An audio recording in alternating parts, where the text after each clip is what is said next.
Toyota Vios o Mitsubishi Mirage G4? Alin sa dalawa ang magandang ipang grab?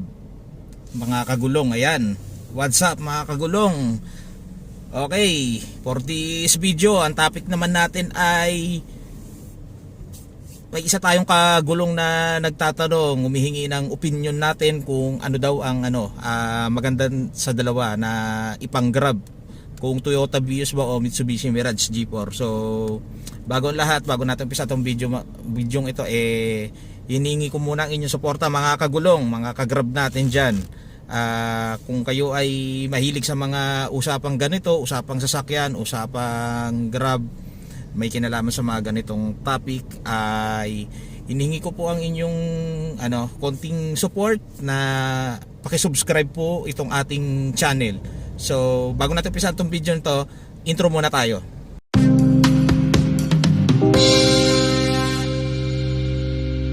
Okay, balik sa usapan. Yun nga mga kagulong, etong episode natin ngayon,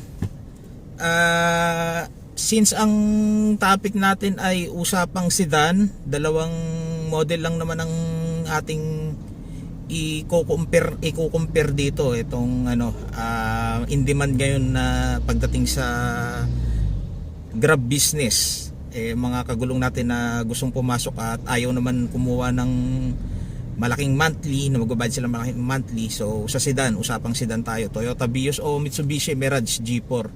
Okay mga kagulong, i-base ko na lang itong itong comparison ko sa based on my own experience sa paggamit ng dalawang sedan. Kasi nga, di ba mga kagulong, yung una kong ginamit na unit ay Mitsubishi Mirage G4 2016 model. Tapos ngayon itong gamit ko ngayon na ito, Toyota Vios to 2023. Well, ang comparison ko sa kanilang dalawa, pagdating sa, unahin natin syempre, fuel consumption, alin ba ang mas matipid? So since 1.2 si Mitsubishi Mirage at etong si Toyota Vios ay 1.3 ang engine niya, so expect natin mas matipid talaga si Mirage G4. Okay, so subok na yan. Lahat ng mga kagulong natin dyan na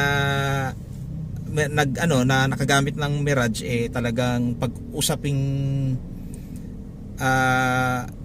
gas consumption, talaga napakatipid ni Mirage, unlike kay Vios. So expect mo pagka magbi-Vios ka, medyo mas mas malakas siya ng kaunti sa sa gasolina pagdating sa kain. Ngayon, ang Mirage ko kasi mga kagulong, yung una kong ginamit na model dito kay Grab, yun nga na Mirage, manual siya. Ito ngayong gamit ko automatic, so hindi ko sila mapag-compare pagdating sa sa specs, kasi nga sila magkaiba. So ibe-base ko na lang nga dito sa sa experience ko. Total usapang Grab naman to, at kung alin sa dalawa yung sa may i-share ko sa inyo na ang experience ko, kung ano yung nag-experience ko. Well, pagdating sa Mirage, manual siya. Yung mga naka-manual dyan, ang una-una laging nating paghahandaan, yung clutch assembly niya mga kagulong. So mga kagulong natin dyan na matagal na nag-grab at ang gamit ay G4 na manual, i-share nyo, may comment down below nyo naman mga kagulong kung ilang taong kayo bago nagpalit ng clutch assembly. Yan, buo yan, pagka bumigay yan, isang set yan. Sa akin, based sa aking experience, 2016 ko na out yung Mirage ko, tapos ginamit ko sa pang Grab. Umabot siya ng 4 years. 4 years yun bago bumigay. Nagpalit ako ng ng clutch assembly. So pagdating sa Vios, based naman sa mga kakilala ko, kaibigan ko na napagtanungan ko na naka-manual na Vios, same rin lang yung halos ganun din yung tagal na bago sila nagpalit ng clutch. Mga naka-manual na Vios din yan. Yun talaga yung niya, pagka pang Grab, lifespan niya Hindi naman masabing lifespan, pero kadalasan pagka pinang-araw-araw mo siya, tumatakbo ka ng sa isang araw, ang average mo ay let's say 200 kilometer ang tinatakbo mo, tapos naka-manual ka, ayan talaga yung ano niya, lifespan na magpapalit ka niyan. Unti-unti mo na mararamdaman yan na nag-i-sliding na yung clutch niya. Okay, tapos sa ano naman tayo, clutch cable. Ito yung pinaka common na palaging unang bumibigay kay Mirage na napansin ko sa as a manual Mirage user, ha. Naka manual ano tayo. Yung clutch cable, mga kagulong, magkaiba sila ni Vios, 'di ba? Si Mirage cable type, so mas prone siya sa putol. Ilang beses na ako naputulan niyan. Siguro unang unang beses ko naputulan is almost 4 years din, umabot din ng 4 na taon. O mas nauna pa nga ako nagbaba ng ng clutch. Okay, so yan, mga comment down below niyo diyan, mga kagulong, yung mga naka Mitsubishi Mirage diyan na manual. Ayan, madalas tayo maputulan yan. So magkaiba sila ni Vios. Si Vios kasi hindi naman cable type. Tapos dito naman sa dito sa Vios na ginagamit ko ngayon na CVT type, ang so far wala pa kasi itong isang taon lang to, 2023 April ko siya na out, na activate siya kay Grab is June ko siya ginamit. So more or less mga 7 months 8 months ko pa lang to pinanggagrab. Wala pa naman akong napapalitan dito aside sa niya, yung regular na PMS niya.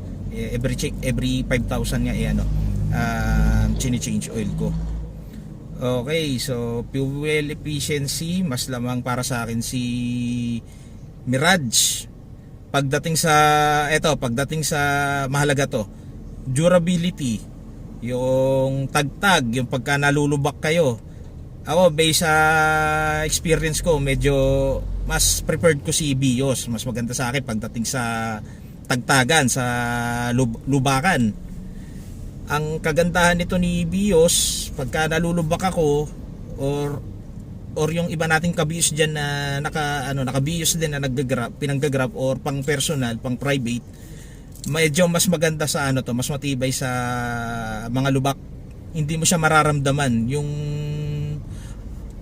absorb ng sa loob ng lubak o kaya tagtag. Mas ko si Vios, mas maganda siya sa akin compare kay Mirage na na pagka nalubak ka, pagka natalon, talagang ramdam mo yung ilalim na parang nag-aanoan yung mga bakal talaga. Siguro sa na rin, yung sa mga features na rin ito ni Vios na para sa akin, yung pag-absorb niya ng sa labas nung ingay, medyo mas mas hindi mo siya rinig yung ingay sa labas compare kay Mirage na talagang dinig mo yung mas dinig mo yung sa labas. So yun, based sa aking comparison niya pagdating sa durability, mga kagulong, mas mas preferred ko, mas ko si Toyota Vios.